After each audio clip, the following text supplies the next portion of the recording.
బతికేమో గింత మంచిగున్నావు, గింత వయసు వచ్చింది, ఎన్నో సంబంధాలు మంచి మంచి సంబంధాలు రాబట్టే చూడబట్టి గలమదాకా వచ్చి మరి మాకు ఓకే మేము చేసుకుంటామని ఇంటికి పోయినాక ఫోన్ చేసి క్యాన్సిల్ అని చెప్పబట్టి ఇన్ని సంబంధాలు నీకు వచ్చి క్యాన్సిల్ కాబట్టి ఒక్కసారి కూడా కానుక నిలవకుండా నేను బాధపడుతుంది.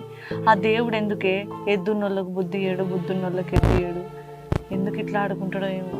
నీకు పెళ్ళై 4 అక్షంతలు పడితే మీ అమ్మ నాన్న ఎంత సంబరంగా ఉంటారు, నాకో కొడుకో బిడ్డ ఉడితే నా భర్త ఎంత సంతోషంగా ఉంటాడు. ఏం రాత రాసుకొచ్చుకున్నామో అని మనం. అక్క ఏదయ్యే టైంకి అది అవుతుంది. ఊకే బాధపడితే ఎట్లుంటుంది చెప్పు. మళ్ళీ నువ్వు బాధపడితే బావ కూడా బాధపడతాడు. ఊకోరాదే. ఏమోనే అంత మనసు మళ్ళీ ఒక్కటేసారి పాడైపోయింది. సరే నేను పోతానే, నువ్వు ఉండు. అయ్యో అక్క కూసోరాదనే. మళ్ళీ ఇంటికి పోతే ఒక్కదానివి ఏమేమో ఆలోచించుకుంటూ ఉంటావు. మళ్ళీ మనసు అంతా బాధ అవుతుంది. అవు కానీ అంత మంచి బావ దొరకుడు నీ అదృష్టమే. నా బాధ కూడా అదేనే. అంత మంచి భర్తనిచ్చిన దేవుడు ఒక కొడుకో బిడ్డను ఇస్తే ఎంత మంచిగా ఉండు.